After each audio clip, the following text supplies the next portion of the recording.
Shaking, ಅರ್ಥಕ್ಬೇಕಾಗ್ತಿದೆ. Still shaking.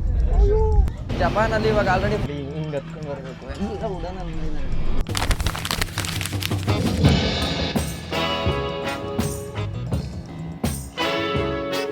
ನಮಸ್ಕಾರ KKF ಎಲ್ಲ ಹೆಂಗಿದ್ದೀರಾ? ಎಲ್ಲರೂ ಆರಾಮಾಗಿದ್ದೀರಾ ಅಂತ ಅನ್ಕೋತೀನಿ. ಸೊ ಹಳೆ ವ್ಲಾಗಲ್ಲಿ ನಾವೀಗ ಟೋಕಿಯೋನ ಸುತ್ತಾಡಿದ್ದು ಮಾಡಿದ್ದು ಅವೆಲ್ಲ ಕೂಡ ನೋಡಿದ್ರಿ. ಪಾಪ್ಯುಲರ್ ಪ್ಲೇಸ್ಗಳನ್ನೆಲ್ಲ ಸುತ್ತಾಡಿದ್ವಿ. ಟೈಮ್ ಎಕ್ಸಾಕ್ಟಾಗಿ ಇವಾಗ 5:46 ಆಗಿದೆ. ಟೋಕಿಯೋ ನಗರನ ನಾವು ದೊಡ್ಡ ಪ್ಲೇಸ್ಗಳನ್ನ ನೋಡಿರ್ತೀವಿ, ಹೆಂಗಿರುತ್ತೆ ಏನು ನೈಟ್ ಲೈಫ್ ಹೆಂಗೆ ಅನ್ನೋದನ್ನೆಲ್ಲ ಕೂಡ ತಿಳ್ಕೊಂಡಿರ್ತೀವಿ. ಆದರೆ ಇದೇ ಟೋಕಿಯೋ ಸಿಟಿನಲ್ಲಿ ಒಂದು ನಾರ್ಮಲ್ ಗಲ್ಲಿ ಥರ, ಲೈಕ್ ಆ ಥರ ಒಂದೊಂದು ಗಲ್ಲಿ ಒಳಗಡೆ ಒಂದು ನೈಟ್ ಲೈಫ್ ಏರಿಯಾ ತುಂಬ ಫೇಮಸ್ ಆಗಿದೆ. ಅದ್ರ ಹೆಸರು ಗೋಲ್ಡನ್ ಗಾಯ್ ಅಂತ. ನಾನಿರೋ ಈ ಸ್ಟೇಷನ್ ಇಂದ ಆಲ್ಮೋಸ್ಟ್ ಅರ್ಧ ಗಂಟೆ ಜರ್ನಿ ಇದೆ. ಅರ್ಧ ಗಂಟೆ ಜರ್ನಿ ಮಾಡ್ಕೊಂಡು ಹೋಯ್ತು ಅಂತಂದ್ರೆ ಆ ಸ್ಟೇಷನ್ ಹತ್ರಕ್ಕೆ ತಲುಪ್ತೀವಿ. This series is proudly sponsored by joint travellers, ನಿಮ್ಮ ವಾರಾಂತ್ಯದ ಅತ್ಯುತ್ತಮ ಟ್ರೆಕ್ಕಿಂಗ್ ಪಾರ್ಟ್ನರ್.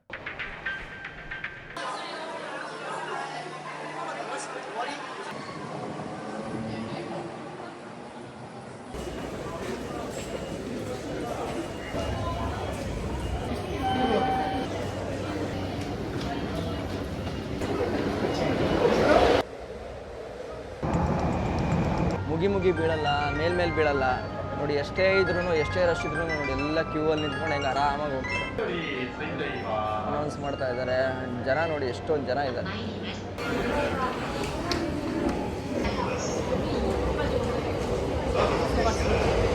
ಶಿಂಜುಕು ಈಸ್ಟ್ ಗೇಟಲ್ಲಿ ಎಂಟ್ರಿ ಆಗ್ತಿದ್ದಂಗೆ ಒಂದು 700 ಮೀಟ್ರ್ ಹೋಗ್ಬೇಕಾಗುತ್ತೆ.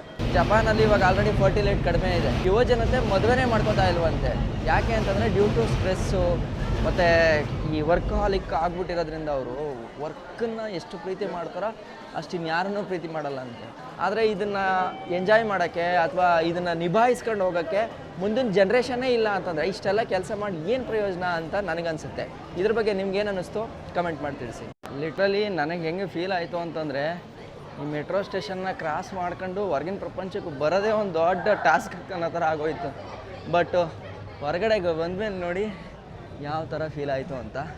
ಈ ಶಿಂಜುಕು ಏನು ಸ್ಟಾಪ್ ನೋಡ್ತಾ ಇದ್ದೀರೋ ಇಲ್ಲಿ ಆಲ್ಮೋಸ್ಟ್ ನೀವು ಯೂತ್ಸ್ಗಳನ್ನು ಕಾಣ್ಬೋದು. ಯಾಕೆಂತಂದರೆ ಇದೊಂಥರ ಹ್ಯಾಪನಿಂಗ್ ಪ್ಲೇಸು. ಸೊ ಇಲ್ಲೇನು ಅಂತಂದರೆ ಆಲ್ಮೋಸ್ಟು ವಿದೇಶಿಗರು ಜಾಸ್ತಿ ಇರ್ತಾರೆ. ಸೊ ಟೂರಿಸ್ಟ್ ಜಾಸ್ತಿ ಬರ್ತಾರೆ, ಇಲ್ಲಿನ ಲೋಕಲ್ಸು ಹುಡುಗರುಗಳಿರ್ತಾರೆ. ಮೇ ಬಿ ನನಗನ್ಸೋ ಪ್ರಕಾರ ಇಷ್ಟೂ ದಿನದಲ್ಲಿ ನಾನೇನಾದರೂ ಫುಲ್ಲು ಯಂಗ್ಸ್ಟರ್ಸ್ ಇರೋ ಜಾಗ ನೋಡಿದ್ದೀನಿ ಅಂತಂದರೆ ಅದು ಮೇ ಬಿ ಇದೆ ಅಂತ ಕಾಣಿಸುತ್ತೆ. ಇಲ್ಲಿ ನೋಡಿ, ಇಲ್ಲಿ ವಾವ್, ಅಲ್ಲಿ ನೋಡಿ ಎಲ್ಲಿಡಿದು ಇದು ಬರ್ತಾ ಇದೆ. ಇಲ್ಲಿ ನೋಡಿ, ಇಲ್ಲಿ ಮ್ಯೂಸಿಕ್ ಸಿಸ್ಟಮು. ಏಯ್ ವಾವ್, ಪ್ರಾಪರ್ ಎಂಜಾಯ್ಮೆಂಟ್ ಅಂದ್ಕೊಳ್ಳಿ. ಇದು ಸಗದಾಗಿದೆ ಗುರು. ನಾನು ಏನು ಸುಮ್ಮನೆ ಬರಲಾ ಬೇಡವಾ ಅಂತ ಯೋಚನೆ ಮಾಡ್ಕೊಂಡು ಬಂದೆ. ಸೊ ಅದು ಇಲ್ಲಿ one of the famous electronic market. ಆದರೆ ಅಲ್ಲಿಗೂ ಒಂದು ರೌಂಡ್ ಹೋಗೋಣ. ಅದಾದಮೇಲೆ ಫಸ್ಟು ಈ ಶಿಂಜುಕು ಗೋಲ್ಡನ್ ಗಾಯ್ ಏನಿದೆಯೋ ಅದನ್ನು ಎಕ್ಸ್ಪ್ಲೋರ್ ಮಾಡೋಣ. ಆ್ಯಂಡ್ ಅಲ್ಲಿ ನೋಡಿ, ಅಲ್ಲಿ ಎಷ್ಟು ಸಗದ ಕಾಣಿಸ್ತಾ ಇದೆ. 3D ಅದು ಆ್ಯಕ್ಚುಲಿ. ಏನು ಲೈವ್ಲಿ ಮಾಡೋರು ಗುರು. ಆ ಮ್ಯೂಸಿಕ್ ಕೇಳಿಸುತ್ತೆ ಅದು ನೋಡಿ. ಈಗ ಬೆಕ್ಕು ಕೂಗುತ್ತೆ, ಆ ಸೌಂಡ್ ಕೇಳಿಸುತ್ತೆ ನೋಡಿ. ಈ ರೋಡ್ ಫುಲ್ಲು ಜನ ಏನು ಎಂಜಾಯ್ ಮಾಡ್ತಾರೆ ನೋಡಿ ಅದನ್ನು. ವಾವ್, ಬ್ಯೂಟಿಫುಲ್ ಇದು.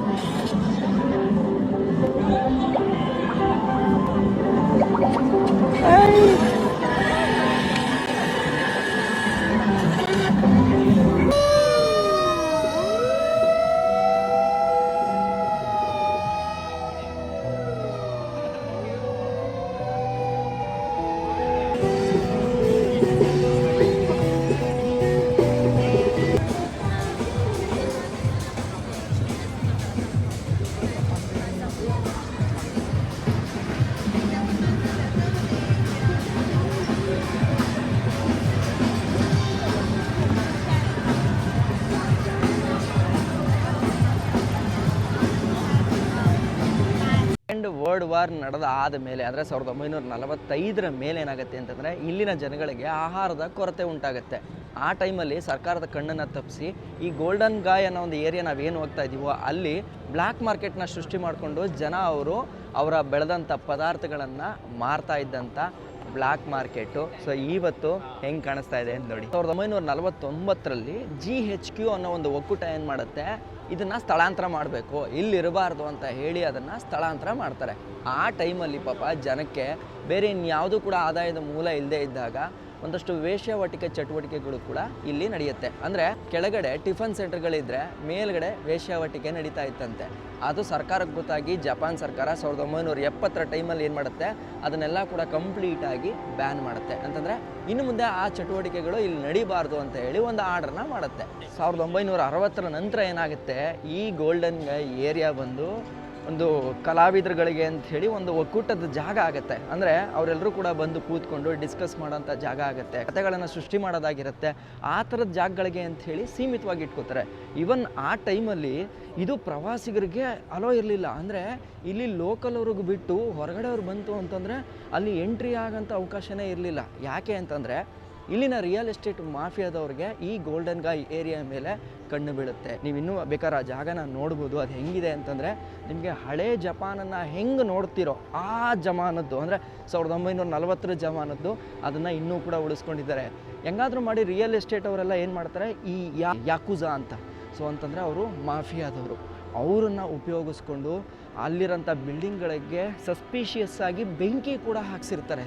ಆದರೂ ಕೂಡ ಅಲ್ಲಿರೋ ಸಾಹಿತಿಗಳು ಅವರೆಲ್ಲರೂ ಕೂಡ ಇಲ್ಲ, ನಾವಿದನ್ನು ಬಿಟ್ಕೊಡಲ್ಲ, ಈ ಜಾಗ ನಮಗೆ ಬೇಕೇ ಬೇಕು ಅಂತ ಹೇಳಿ ಒಂದು ಸಂಘಟನೆನ ಮಾಡಿಕೊಂಡು ರಾತ್ರಿ ಫುಲ್ ಕಾಯ್ತಾರೆ. ಆ ಥರ ಕಾಯ್ದಿದ್ದಕ್ಕೇ ಇವತ್ತು ಈ ಗೋಲ್ಡನ್ ಗಾಯ್ ಏರಿಯಾ ಹಂಗೆ ಉಳ್ಕೊಂಡಿದೆ. ಈಗೇನು ನೀವು ನೋಡ್ತಾ ಇದ್ದೀರಲ್ಲ, ಇಲ್ಲಿ ಸಣ್ಣ ಪುಟ್ಟ ಗಲ್ಲಿಗಳು, ಇದೇ ಗೋಲ್ಡನ್ ಗಾಯ್ ಏರಿಯಾ. ಸೊ ಇಲ್ಲಿ ಆಲ್ಮೋಸ್ಟು 280ಕ್ಕಿಂತ ಹೆಚ್ಚು ಬಾರ್ಗಳನ್ನು ನೋಡ್ಬೋದು, ಪುಟಾಣಿ ಬಾರ್ಗಳು. ಸೊ ಆ ಬಾರ್ಗಳು ಹೆಂಗೆ ಅಂತಂದರೆ ನಿಮಗೆ 5ರಿಂದ 10 ಜನ ಮಾತ್ರ ಉಳಿಯೋಕ್ಕೆ ಸಾಧ್ಯ, ಅದಕ್ಕಿಂತ ಜಾಸ್ತಿ ಜನ ಇಲ್ಲಿ ಉಳಿಯೋಕ್ಕಾಗಲ್ಲ. ಸೊ ಇದು ವಿಶೇಷ ಏನು ಅಂತಂದರೆ ಈ ಥರದ್ದು ಕಲ್ಚರ್ ಇರೋದೇ ಇದೊಂಥರ ಡಿಫ್ರೆಂಟಾಗಿ ಪಾಪ್ಯುಲರ್ ಆಗುತ್ತೆ. ಅಂದರೆ ಟೋಕಿಯೋ ನಗರದಲ್ಲಿ ಎತ್ತರದ ಬಿಲ್ಡಿಂಗ್ ಇರೋಂಥ ಜಾಗದಲ್ಲಿ ಒಂದು ಗಲ್ಲಿ ಥರ ಏರಿಯಾ ಇದೆಯಲ್ಲ, ಯಾವುದಿದು ಅಂತ ಹೇಳಿ ಇಲ್ಲಿಗೆ ಹೆಚ್ಚಿನ ವಿದೇಶಿಗರು ಬರೋಕ್ಕೆ ಶುರು ಆಗ್ತಾರೆ. ಸೊ ಯಾವಾಗ ಈ ವಿದೇಶಿಗರು ಬರೋಕ್ಕೆ ಶುರು ಆಯಿತು, ಓಕೆ, ಆವಾಗ ಏನು ಮಾಡ್ತಾರೆ, ಈ ಏರಿಯಾನ ಅದರಲ್ಲಿ ಪ್ರವಾಸೋದ್ಯಮನ ಇಂಪ್ರೂವ್ ಮಾಡೋಕ್ಕೋಸ್ಕರ ಎಲ್ಲರಿಗೂ ಕೂಡ ಅವಕಾಶವನ್ನು ಮುಕ್ತವಾಗಿ ಮಾಡಿಕೊಡ್ತಾರೆ. ನೀವು ಇನ್ ಕೇಸ್ ಯಾವುದಾದ್ರೂ ಒಂದು ಬಾರ್ಗೋ ಅಥವಾ ಎಲ್ಲಿಗಾದರೂ ಹೋಗ್ತೀರಾ ಅಂತಂದರೆ ಬಿಫೋರಲ್ಲಿ ಚಾರ್ಜಸ್ ಎಲ್ಲ ತಿಳ್ಕೊಂಡು ಹೋಗಿ. ಯಾಕೆ ಅಂತಂದರೆ ಅಲ್ಲಿ ಟೇಬಲ್ ಚಾರ್ಜಸ್ ಅಂತ ಹಾಕ್ತಾರಂತೆ, ಸೊ ಅದು ಹುಷಾರಾಗಿರಬೇಕು. ಆಮೇಲೆ ಕೆಲವೊಂದು ಬಾರ್ಗಳಲ್ಲಿ ಇವತ್ತಿಗೂ ಕೂಡ ನಿಮ್ಮನ್ನಲ್ಲಿ ಫ್ರೀಯಾಗಿ ಓಡಾಡೋಕ್ಕೆ ಬಿಡಲ್ಲ. ಆಮೇಲೆ ಈ ಥರ ಕ್ಯಾಮ್ರಾ ಎಲ್ಲ ಹಿಡ್ಕೊಂಡು ನೀವು ವೀಡಿಯೋ ರೆಕಾರ್ಡ್ ಮಾಡ್ತೀನಿ ಅಂತಂದರೆ ಅವರು ಆಕ್ಷೇಪಣೆ ಮಾಡ್ತಾರೆ. ಸೊ ಅವೆಲ್ಲ ನೋಡಿಕೊಂಡು ಕೇರ್ಫುಲ್ಲಾಗಿರಿ, ಓಕೆನಾ. ಸಿಟಿ ಈ ಥರ ಇದೆ, ಕರೆಕ್ಟಾ. ಗೋಲ್ಡನ್ ಗಾಯ್ಗೆ ಹೋಗೋಂಥ ಏರಿಯಾ ನೋಡಿ ಹೆಂಗಿದೆ ಅಂತ. ನೋಡಿ ಇಂಥ ಜಾಗದಲ್ಲೂ ಅಲ್ಲಲ್ಲಿ ಶೌಚಾಲಯ. ಒಂದು ಖುಷಿ ಏನು ಅಂತಂದರೆ ಜಪಾನಲ್ಲಿ ಟಾಯ್ಲೆಟ್ನ ನೀವು ಯೂಸ್ ಮಾಡ್ತು ಅಂತಂದರೆ ಯಾವುದೇ ರೀತಿ ಚಾರ್ಜಸ್ ಇಲ್ಲ. ನಾನು ಆ ಯುರೋಪ್ಗೆಲ್ಲ ಹೋಗಿದ್ದೀನಲ್ಲ, ನೀವು ಸುಮ್ಮನೆ ಒಂದು ಚುಚ್ಚು ಮಾಡಬೇಕು ಅಂತಂದ್ರೂ $1 $1.5 ಕೊಡಬೇಕು. ಇಲ್ಲಿ ಸುಮಾರು ಜನ ನಿಂತಿರ್ತಾರೆ, ಅವ್ರು ನಮ್ಮನ್ನು ಕೇಳ್ತಾರೆ, ನಿಮಗೆ ಸೆಕ್ಸ್ ಬೇಕಾ, ಲೈಕ್ ಬೇಕಾ, ಅದು ಬೇಕಾ, ಇದು ಬೇಕಾ ಅಂತ. Yeah, I am good. You are good? Yeah. Perfect. What about you? I'm fine. Yeah, thank you. Yes. So ನಾವಿವಾಗ ಗೋಲ್ಡನ್ ಗಾಯ್ಗೆ ಎಂಟ್ರಿ ಆಗ್ತಾ ಇದ್ದೀವಿ. ನೋಡಿ ಇಲ್ಲಿ ಚಿಕ್ಕದಾಗಿ ಒಂದು ಪುಟಾಣಿ ಗಲ್ಲಿ ಥರ ಇದೆ ನೋಡಿ. ಇಲ್ಲಿ ಯಾವುದು ಹೈ ರೈಸ್ ಬಿಲ್ಡಿಂಗ್ಗಳಿಲ್ಲ, ಎಲ್ಲ ಪುಟ್ಟಕ್ಕಿದೆ ನೋಡಿ. ಎಷ್ಟು ಗಲ್ಲಿಗಳಿದ್ದಾವೆ. Wow, beautiful.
ಅಂತಂದರೆ ಇಟ್ಸ್ ಲೈಕ್ ಎ ವೈಬ್ ಅಂತ ಹೇಳ್ತಾರಲ್ಲ ಹಾಗೆ. ಆ್ಯಂಡ್ ಇಲ್ಲಿ ನೋಡಿ, ಇಲ್ಲಿ ಎಲ್ಲ ಜನದ ಸ್ಟಿಕ್ಕರ್ ಹಾಕಿದ್ದಾರೆ, ಯಾವುದೋ ಒಂದು ಮೂಲೆ ಗಲ್ಲಿ. ಸೊ ಇದು ಹೆಂಗೆ ಅಂತಂದರೆ ನೋಡಿ, ಒಂದು ಗಲ್ಲಿ. ಸೊ ಇವೆಲ್ಲ ಎ ಸಿ ಇವೆಲ್ಲ ಇಟ್ಟಿದ್ದಾರಲ್ಲ ಎಲೆಕ್ಟ್ರಾನಿಕ್ ಐಟಮ್ಗಳು ಇದು. ಸೊ ಇಲ್ಲಿಗೆ ಬಂದರೆ ಇಲ್ಲಿಂದ ಹಿಂಗೂ ಇದೆ. ಸೊ ಮತ್ತೆ ಇನ್ನೊಂದು ಗಲ್ಲಿಗೆ ಹೋಗ್ತಾರೆ, ಇನ್ನೊಂದು ಗಲ್ಲಿಲೂ ಇದೆ. ವಾವ್, ನೋಡಿ ಇಲ್ಲಿ ಒಳಗಡೆ ಹಿಂಗೊಂದು ಬಾರ್ ಇದೆ. ಓಹೋ, ಇದೊಂಥರ ಏರಿಯಾ ಗುರು ಇದು. ಬಾ ಸಾಕಾಗಿದೆ. ಟೋಟಲ್ ಈ ಥರ ನಿಮಗೆ 280 ಬಾರ್ಗಳು ಸಿಗುತ್ತಂತೆ. ಎಲ್ಲ ಪುಟಾಣಿ ಬಾರ್ಗಳು, ಎಲ್ಲ ಎಂಜಾಯ್ ಮಾಡ್ತಾ ಇರ್ತಾರೆ. ಇಲ್ಲಿ ಕಾಣಿಸ್ತಾ ಇದೆಯಲ್ಲ, ಅದೇ ಬರೆದಿರೋದು ಗೋಲ್ಡನ್ ಗಾಯ್ ಅಂತ. ಸೊ ಈ ಒಂದು ಅಲ್ಲಿ ಏನಿದೆಯೋ ಟೋಟಲ್ಲು 6 ಇದು ಸಿಗುತ್ತೆ ಆಯಿತಾ. 1 2 3 4 5 6 ಅಂತರ. ಸೊ ಈ 6 ಬೀದಿಗಳೇ ಇಲ್ಲಿ ವೈಬ್. ಆ್ಯಕ್ಚುಲಿ ಏನೇನೆಲ್ಲ ಇದೆ ನೋಡಿ ಪ್ರಪಂಚದ ಮೇಲೆ, ನಾವು ಸುತ್ತಾಡಬೇಕಷ್ಟೇ, ಎಕ್ಸ್ಪ್ಲೋರ್ ಮಾಡಬೇಕು. ಸೊ ನಿಮಗೆ ಈ ಜಾಗ ನೋಡಿ ಏನು ಅನ್ನಿಸ್ತು ನೋಡಿ. ಒಂದು ಟೈಮಲ್ಲಿ ಬ್ಲ್ಯಾಕ್ ಮಾರ್ಕೆಟ್ ಆಗಿ ಇದು ಹೊರಗಡೆಗೆ ಬಂದಿದ್ದ ಜಾಗ, ಬಟ್ ಆದರೆ ಇವತ್ತು one of the famous spot ಆಗಿಬಿಟ್ಟಿದೆ. ಇಷ್ಟೇ ನೋಡಿ, ಈಗ ನೋಡಿದ್ರಾ 6 ಗಲ್ಲಿ ಇದೇ ಗೋಲ್ಡನ್ ಗಾಯ್.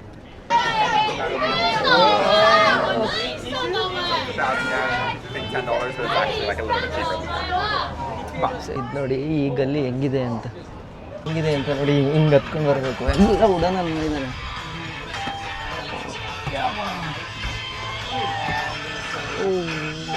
ಸಿಂಪಲ್ ಆಗಿದೆ. Hello, evening. ಹಾಂ, My time is 7 p.m. half. Okay. So restaurant next door is our sister's bar. Maybe open. And or this bar 8 p.m. 8 p.m. open again. Now close. Sorry. Thank you. Yes, ನೋಡಿ ಎಲ್ಲರೂ ಆರಾಮಾಗಿ enjoy ಮಾಡ್ತಿದ್ದಾರೆ. So 8 ಗಂಟೆಗೆ ಬನ್ನಿ, ಎಲ್ಲ full ಆಗಿಬಿಟ್ಟಿದೆ. So ಇಷ್ಟೇ ಇವಾಗ ಸದ್ಯಕ್ಕೆ ಅಂತ ಹೇಳ್ತಾ ಇದ್ದಾರೆ. ಮಜಾ ಇದೆ ಗುರು ಇದೊಂಥರ. ನಾನು ಅಬ್ಸರ್ವ್ ಮಾಡ್ದಂಗೆ ಇಲ್ಲೆಲ್ಲ ಜನ ಕುಡಿಯೋದಿದೆಯಲ್ಲ, ಚಟಕ್ಕೆ ಕುಡಿಯೋಲ್ಲ, ಖುಷಿಗೆ ಕುಡಿತಾರೆ. ಆಮೇಲೆ ಅದರಿಂದ ಜೀವನ ಹಾಳು ಮಾಡ್ಕೊಳಕ್ಕೆ ಹೋಗಲ್ಲ.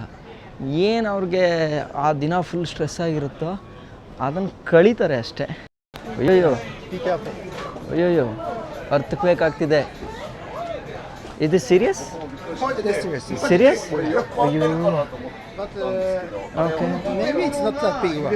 It's normal? But a little bit. Okay. Only shaking. Because the building is very old. My heartbeat is. This is first time from India. Oh, okay. Lucky or unlucky? Actually, earthquake ಆಗ್ತಾ ಇದೆ. It's shaking, right? Still shaking. Full alert ಬಂತು ನೋಡಿ ಇಲ್ಲಿ. Earthquake early warning. Strong shaking expected soon. Stay calm and seek shelter nearby. Meteorological department, Japan agency. Ayyappa, no problem. No problem. Yes. Okay. Yeah. Thank you so much, you guys. Thank you. I shocked that what happened there. What happening here? ಇದ್ದಾರೆ ಅಂತಂದರೆ ಈ building ಬಂದ್ಬಿಟ್ಟು old building. So ಇದು safe ಅಲ್ಲ. So ಹಿಂಗೇನಾರು ಅರ್ಥಕ್ಬೇಕಾದಾಗ ನಾವು ಹೊರಗಡೆ ಹೋಗಬೇಕು, flat ಏರಿಯಾದಲ್ಲಿ ಹೋದರೆ ನಾವು ಸೇಫು ಅಂತ ಹೇಳ್ತಾ ಇದ್ದಾರೆ.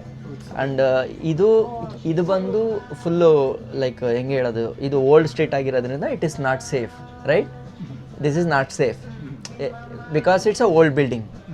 ನಾನು ಬಂದಾಗ ಜನನೇ ಇರಲಿಲ್ಲ, ಇವಾಗ ಎಷ್ಟು ಜನ ಆಗಿದ್ದಾರೆ ಅಂತ. ಆ್ಯಕ್ಚುಲಾಗಿ ಈಗ ಒಳ್ಳೆ ವೈಬ್ ಶುರು ಆಗಿದೆ, ಸಿಕ್ಕಾಪಟ್ಟೆ ಜನ ಆಗಿದ್ದಾರೆ. ಆಲ್ಮೋಸ್ಟ್ ಅಲ್ಲೆಲ್ಲ ಫಾರಿನರ್ಸೇ ಇದ್ದಾರೆ. ಬಟ್ ನಾನಂತೂ ಎಂಜಾಯ್ ಮಾಡಿದೆ. ಸೊ ನೀವು ಅಷ್ಟೇ ಟೋಕಿಯೋಗೆ ಬಂದರೆ ಈ ಗೋಲ್ಡನ್ ಗಾಯ್ಗೆ ಬರೋದು ಮಾತ್ರ ದಯವಿಟ್ಟು ಮಿಸ್ ಮಾಡೋಕ್ಕೆ ಹೋಗ್ಬೇಡಿ. ಒಳ್ಳೆ ವೈಬ್ ಸಿಗುತ್ತೆ. ನೀವು ಬಂದಿರೋ ಟ್ರಿಪ್ಗೂ ಒಂದು ಕಳೆ ಸಿಗುತ್ತೆ. ನಿಮ್ಮ ಟೋಕಿಯೋ ಪ್ಲ್ಯಾನಲ್ಲಿ ಈ ಜಾಗನ ಇನ್ಕ್ಲೂಡ್ ಮಾಡಿಕೊಡಿ, ಆಯಿತಾ? ಇಷ್ಟು ಹೇಳ್ತಾ ಟೈಮ್ ಎಕ್ಸಾಕ್ಟಾಗಿ ಇವಾಗ 10 ಗಂಟೆ ಆಗಿದೆ. ನಾನು ಹೋಗಬೇಕಾಗಿರೋ ಜಾಗಕ್ಕೆ ಇನ್ನು 1 ಅವರ್ ಜರ್ನಿ ಇದೆ. ಸೊ ಹಂಗಾಗಿ ನಾನು ಇಲ್ಲಿಂದ ಬಿಡುವು ತಗೊಂಡು ಮತ್ತೆ ಒಂದು ಹೊಸ ವ್ಲಾಗಲ್ಲಿ ನಿಮ್ಮ ಜೊತೆ ಸಿಗ್ತೀನಿ, ಆಯಿತಾ? ಇಷ್ಟು ಹೇಳ್ತಾ ಗೋಲ್ಡನ್ ಗಾಯಿಂದ ನಾನು ನಿಮ್ಮ ಕಿತ್ತಡಿ ಕಿರಣ್. ಜೈ ಹಿಂದ್, ಜೈ ಕರ್ನಾಟಕ ಮಾತೆ.